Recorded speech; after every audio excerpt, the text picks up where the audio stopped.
in the early part of the 600s, and the Byzantines had controlled this area for a long time. So they've been fighting, and they had weakened each other in these fighting, but they had no idea that there was a new power coming to life in the Arabian Peninsula. So while they were fighting and weakening each other, this new power was coalescing in a place that they never expected. And out of nowhere, suddenly the Muslim armies emerged. After the Persian conquest of Palestine and Jerusalem, and the Persians were involved with the Jews. They'd always been protective of the Jews since the time of Cyrus. And they'd allowed the Jews to go back to Jerusalem, supposedly in Cyrus's time. It's in the Bible, in Isaiah and other books, in 500 BC, 400 BC. Under this Persian conquest in 680, they allowed the Jews to go back, or were encouraging them to go back, because the Byzantines had, because of Christian theology, forbade Jews in Jerusalem, succeeding to the Romans, because the Romans had taken the surrender of Jerusalem, and because there were so many uprisings in 70 AD and 136 AD. After the second uprising, the Romans forbade Jewish presence in Jerusalem. And that's why you had the Wailing Wall. You know why you have the Wailing Wall? Because the Jews were only allowed to go back to commemorate the fallen temple once a year on the 9th of Ab, but the Romans allowed them to go into the Jerusalem to cry, wail at the wall, because to remember past glories and to pray for a restoration. And they only allowed them in once a year, and that became part of their religious custom. So the Persians let them back in this time around 600. But then the Christians reconquered it again, expelled everyone again, expelled the Persians, expelled the Jews. And these reports must have come down to the Arabian Peninsula. These could not have been unknown in the Arabian Peninsula. The Prophet would have absorbed these reports. I think the Christians reconquered around 620s, right in the middle of his activity. I think 624 or something like that. 622, the Christian reconquest of Jerusalem. So he knew about these things. He knew about the disputes. He knew about the weakening of he must have known. His spies knew, his intelligence officers. Zayd went up there for a reason. He didn't just go up out of the blue to see what the situation looked like. He obviously knew there was an opportunity, and when Omar took over, Omar exploited the opportunity. You guys following me? So in the 630s, the one column is led by, the Persian column is led by Khalid ibn al-Walid. This is one of the most famous events in Islamic military history.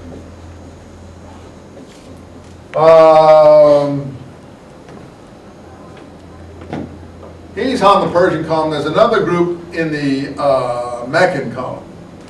I mean in the Palestinian-Syrian column. I forget who it is.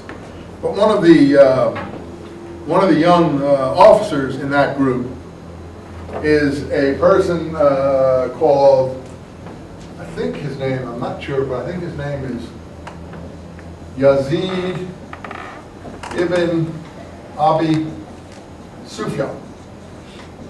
And his younger brother is with him. His name is Muawiyah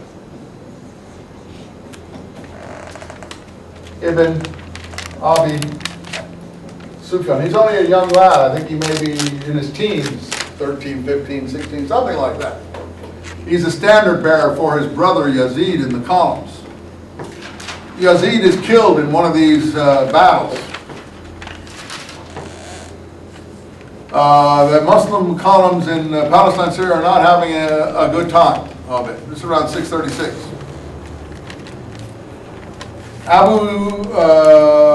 Khalid ibn al-Walid, the commander of the other column, that's in Iraq, or going to Iraq, southern Iraq, we know where these places are now, gets word to go to help in Palestine. He wheels his army around, and this is the famous event in Arab military history, forced march through the desert, and we know the road from Amman to Baghdad is a tough road. It's, I don't know how many miles, I think it's 600 miles or something. It's not an easy road. And he appears suddenly in Palestine with his army, and he saves the day and defeats the Byzantines, just as he had defeated the Prophet earlier. This is a great victory for the Muslims. The commander is Khalid ibn al-Walid. He rescues the forces. And the other towns in Palestine are conquered apace.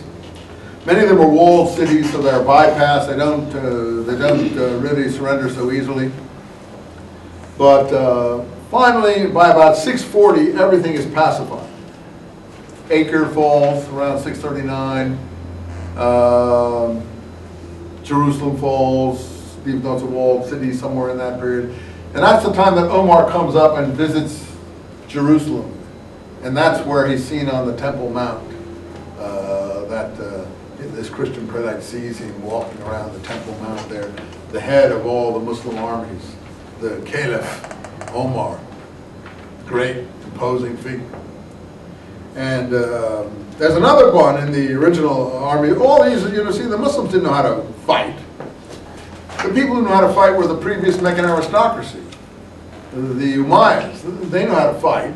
They were princes who were, trained in warfare to some extent, as all nobles used to be. And they're the ones who are leading the Muslim armies. So there's this other guy in Khalid's army who's Khalid's, I don't think second in command, but he's one of his advisors. He's known as the Fox in Islam. His name is Amr ibn al-As.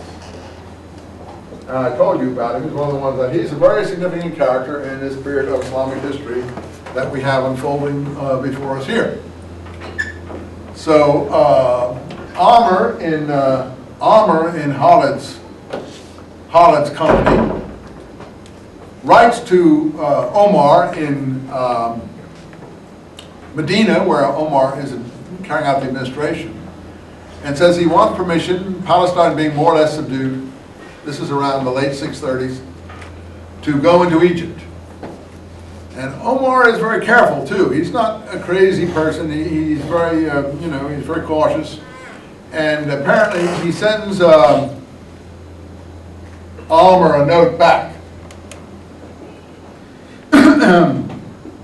If you haven't yet gone beyond El Arish, if you haven't yet gone the traditional border between Palestine and Sinai and Egypt, El Arish, stop. If you've already passed it, continue. So the messenger gets, according to the story, to Amr before he reached El Arish. He told his adjutants to hold the messenger up, past El Arish, then he opened the message. Given some of the nature, shows you a little bit of the way Amr is remembered as a strategist.